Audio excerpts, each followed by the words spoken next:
Assalamu alaikum, and welcome back to the channel. Today, we're diving into a topic that's incredibly important, but often misunderstood: self-love from an Islamic perspective. You might hear self-love and think it's a modern, secular concept, but the truth is, the roots of genuine self-care and self-worth are deeply embedded in our faith. It's not about vanity or selfishness. It's about honoring the beautiful creation that Allah has made you to be.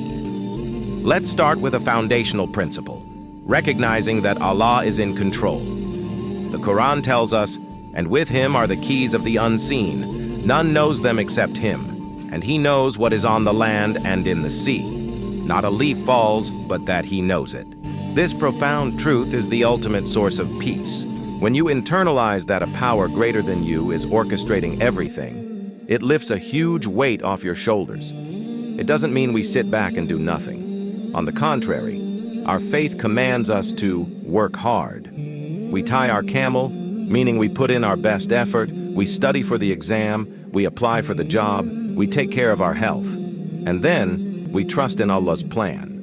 This balance is the first step to self-love. You love yourself enough to try your best, and you love yourself enough to let go of the anxiety over the results, knowing they are in the best of hands. So, where does self-love fit into the hierarchy of love in Islam? The order is beautifully clear. Love Allah first, above all else. Then, love yourself for the sake of Allah, and from that wellspring of love, you can then truly love the rest of creation. Prophet Muhammad, peace be upon him, said, "None of you will believe until you love for your brother what you love for yourself." Think about that. How can you genuinely love for others what you don't even possess or cultivate for yourself? Loving yourself isn't about ego. It's about recognizing the soul, the ruh, that Allah has breathed into you. It's about appreciating the body that is an amanah, a sacred trust. When you love yourself in this way, you're not just practicing self-care. You're engaging in an act of worship. You're showing gratitude for the gift of your own existence. This perspective transforms everything. Your desire to be healthy, happy, and at peace becomes a way to thank Allah. Now, how do we practically do things for ourselves in a way that aligns with our faith? The pillars of our religion are, in fact, the ultimate acts of self-love. Let's take prayer, or salah. 5 times a day, we are commanded to disconnect from the chaos of the world and reconnect with our Creator. This is a spiritual reset button. It's a dedicated time for you to pour out your heart, to seek guidance, and to find tranquility. It's a conversation with the one who loves you more than anyone. What could be a greater act of love for your soul than nourishing it with this divine connection? Then there's charity, or sadaqah.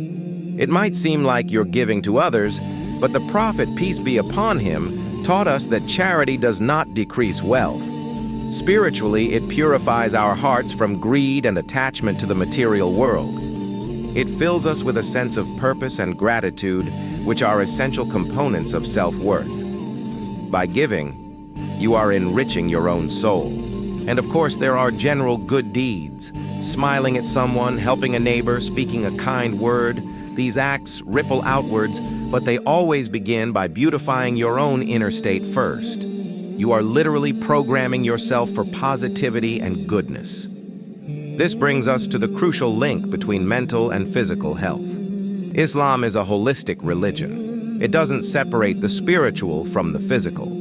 Taking care of your body is a religious duty. The Prophet Muhammad, peace be upon him, said, "Your body has a right over you." This is a powerful statement of self-love. This means eating nourishing food, getting enough sleep, and moving your body. It's not about achieving a certain look. It's about honoring the vessel that carries your soul. When your body is healthy, your mind is clearer, and you have more energy to worship, to work, and to serve others. Likewise, your mental health is paramount.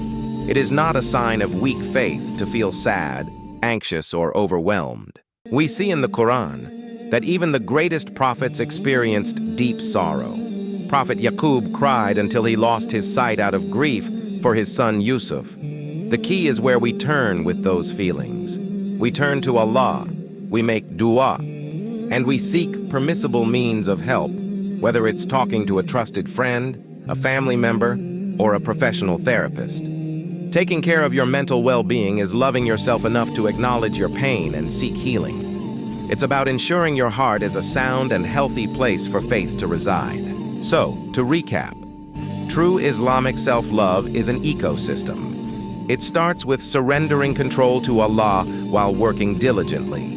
It's about ordering our love, Allah first, then ourselves for His sake, which then allows us to love others authentically.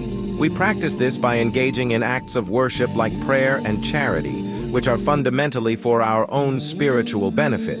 And we complete the circle by honoring the trust of our physical and mental health, recognizing that a strong believer is more beloved to Allah. It's about seeing yourself through the lens of divine love. You are a creation of the most merciful, and you are worthy of care, respect, and compassion. Most importantly, from yourself.